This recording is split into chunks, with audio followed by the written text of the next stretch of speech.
Today I'm playing Roblox. I'm going to play some towers. And it's still loading connections, you know. Patay ang 4 na taong gulang na lalaking naiwan sa ikalawang palapag ng bahay na pinagmulan ng sunog ayon sa barangay.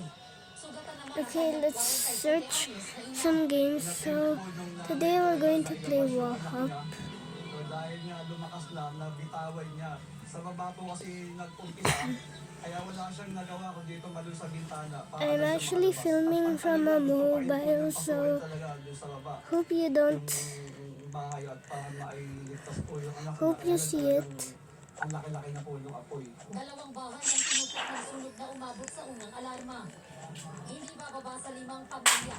Ulapang 3 individual ang apektado, kabilang ang 50 anyos na si Arthur, na nakatira roon kasama ang kanyang anak. Ang naisalba lang daw niyang gamit. Ginising ko yung anak ko sa kabilang kwarto para Yeah, sometimes I get ma-alarma. paranoid. Ako sa isipan ko na may salba ko yung kasama ko yung anak ko, yung buhay, at ako, hindi ko na inisip yung ibang gamit. Okay na Paranoid. mabuhay din natin, may balik. Ayon sa barangay, mabilis kumalat ang apoy sa mga biktima ng Admins. bahay na gawa sa light materials. Masikip po talaga sa loob din. Ang hirap kumilos. Ang tagal bago na-off yung power. At ang lakas ng kuryente. Kaya kahit kami na yung apan na rin siyang pasukin. Pasado alas 12:30 na ng madaling araw ng tuluyang maapula ang apoy. Iniimbestigahan pa ng mga otoridad ang sanhi ng sunog at cause ng pinsala.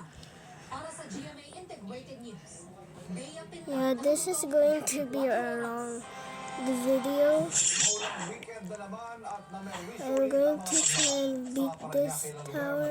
namerwisyo mga residente at mga aktivista. So Si Jamie Santos.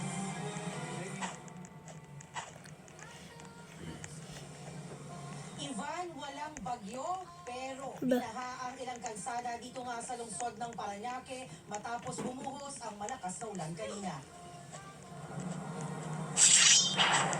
Abot tuhod agad ang baha sa kahabaan ng Dr. A. Santos Avenue sa may barangay San Dionisio. Ang nagsabilang lane nito hindi madaanan ng maliliit na sasakyan. Ang bahang it's nararamdaman too late. Oh my god. malakas na bilis na ulan kaninang umaga. Base sa monitoring ng Parañaque City Disaster Risk Reduction and Management Office, abot tuhod pa ang baha sa mga barangay Santo Niño at Vitales. Dahil sa baha, ilang commuter ang napilitan lumusong sa baha kanina. May mga stranded ring motorista. I'm going to try and speedrun this. Sasakyan ang taas ng baha, takot ang ilang ilusong sa baha ang kanilang mga sasakyan.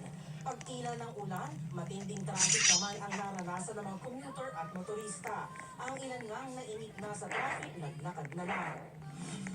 Hanggang bintiri ng baha sa daan patungo sa EO Terminal 3 sa Pasay City. Naranasan din ng malakas na ulan silang bahagi ng EDSA ngayong hapon tulad sa EDSA Ortigas. Pati sa EDSA Boni na gutter deep ang baha at sa EDSA Guadalupe na may naipon na rin tubig sa kalsada. I cannot walk up on one studs. Ivan, sa mga oras na ito ay humupa na yung baha dito nga sa kahabaan ng Dr. A. Santos Avenue pagtila ng ulan. Pero nakakaranas ng malakanang ambon hanggang sa Manila Bruh. hanggang ngayon. At yan ang Bye. sa Parañaque, balik sa'yo, Ivan.